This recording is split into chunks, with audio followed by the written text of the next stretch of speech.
there's lots of different types of images that we can use to help us remember the story. These hand gestures are, in essence, images. Because when I'm telling the story, I'm not doing this physically, but I am doing it here. I'm seeing it in my head to remind me of the flow of those things. I'm not doing this. I'm not doing this, but I'm seeing it in my head. So those gestures become images.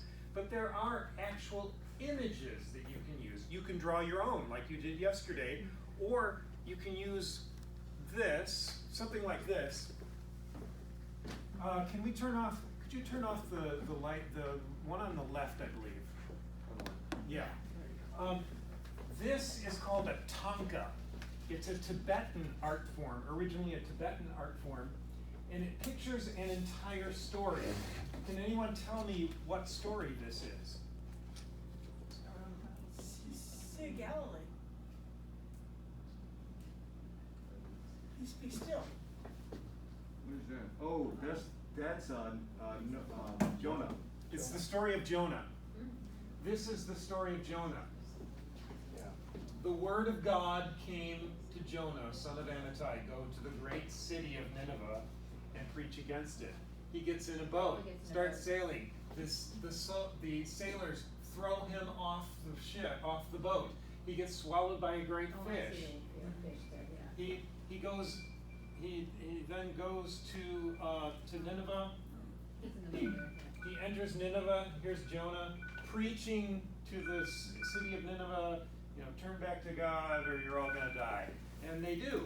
The king gets up off of his throne, takes off his royal robes, sits down on a pile of ashes. The whole story is here in this one image.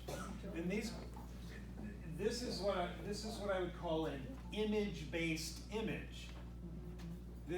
Everything you're seeing is just stuff drawn from the story, right? We're seeing all these things. There's a different kind of image that I just illustrated a bit with the opening of the Beatitudes, thank you, that you can use, that are sound-based images. And Roger, can you pull that one up? This is from the triumphal entry, from the Gospel of Luke, specifically. When Jesus is coming over the Mount of Olives, riding the donkey down into the city of Jerusalem, the crowd is shouting, and they're shouting three things at him. Blessed is the King who comes in the name of the Lord. This is a name tag. Hello, my name is, what's the name? Can you read it? Lord. But there's a big crown in front of the name because it's embedded in the name, Lord. Blessed is the King who comes in the name of the Lord. You see how it's all there? So, blessed is the King who comes in the name of the Lord. And now this, I told you before, a cloud represents what? Heaven. What are these little green things in the cloud? What do they look like? Grapes. Not olives, not grapes. Peas.